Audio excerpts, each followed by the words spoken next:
বাংলাদেশের বিপক্ষে ম্যাচ হেরে ম্যাচ শেষে প্রেজেন্টেশনে রাশিদ খান বলছেন, এশিয়া কাপের সুপার ফোরে বাংলাদেশকে কোনোভাবেই যেতে দেব না। এদিকে বোলারদের দাপুটে বোলিংয়ে আফগানিস্তানকে হারিয়ে ম্যাচ জিততে পেরেছে বাংলাদেশ।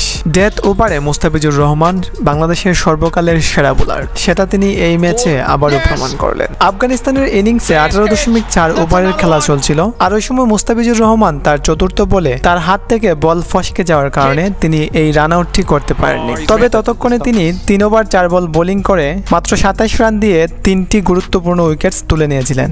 মুস্তাফিজ তার দ্বিতীয় ওভারে প্রথম উইকেটের দেখা পেয়েছিলেন, আউট করেছিলেন নবীকে। এরপর তৃতীয় ওভারে চাপের মুখে বোলিং করতে এসে প্রথমে রাশিদ খানকে আউট করেন। ফিজের বাউন্সার কাটার বল বুঝতে না পেরে কোচা মেরে সোজা তাসকিনের হাতে তুলে দিয়েছিলেন রাশিদ খান। রাশিদ খানকে আউট করার পর একইভাবে আউট করেন গাজনাফারকে। তবে এবার সেই ক্যাচটি তালুবন্দী করেন লিটন দাস, তাতে 0 রানে ফিরেন গাজনাফার। এরপরের বলেই হ্যাট্রিক করার সুযোগ ছিল ফিজের, কিন্তু তার হয়ে ওঠেনি। চতুর্থ ওভারে আরও একটি উইকেটের দেখা পেতেন ফিজ, কিন্তু নিজের ভুলে সেটি হাতছাড়া করেন এবং শেষ পর্যন্ত 4 ওভার বোলিং করে মাত্র 28 রান দিয়ে 3টি উইকেটস তুলে নিয়েছিলেন। এছাড়া নাসুম আহমেদ ইনিংসের প্রথম ওভারেই বোলিং করতে এসে রীতিমতো ম্যাজিক্যাল বোলিং করেছিলেন।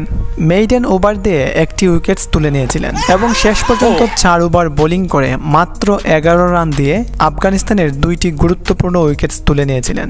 এ ম্যাচে নাসুম আহমেদই মূলত আফগানিস্তানের কোমর ভেঙে দিয়েছিলেন এবং ম্যাচ শেষে অসাধারণ বোলিং পারফরমেন্সের জন্য ম্যাচ সেরা হয়েছিলেন। এছাড়া তাসকিন রিশাদ হোসেনও এ ম্যাচে ভালো বোলিং করেছিলেন। এক কথায় বোলারদের দাপুটে বোলিংয়ের জন্য মূলত আমরা আফগানিস্তানকে হারিয়ে এই ম্যাচটি জিততে পেরেছি। কেননা এ ম্যাচে বাংলাদেশ তেমন ভালো ব্যাটিং করতে পারেনি। শুরুর দিকে ভালো ব্যাট করলেও শেষ পর্যায়ে খুবই বাজে ব্যাট করেছে তারা।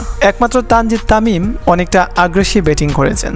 তানজিদ তামিমের 31 বলে 52 রানের ইনিংসকে পুঁজি করে 20 ওভার শেষে 5 উইকেট হারিয়ে 154 রান করেছিল বাংলাদেশ।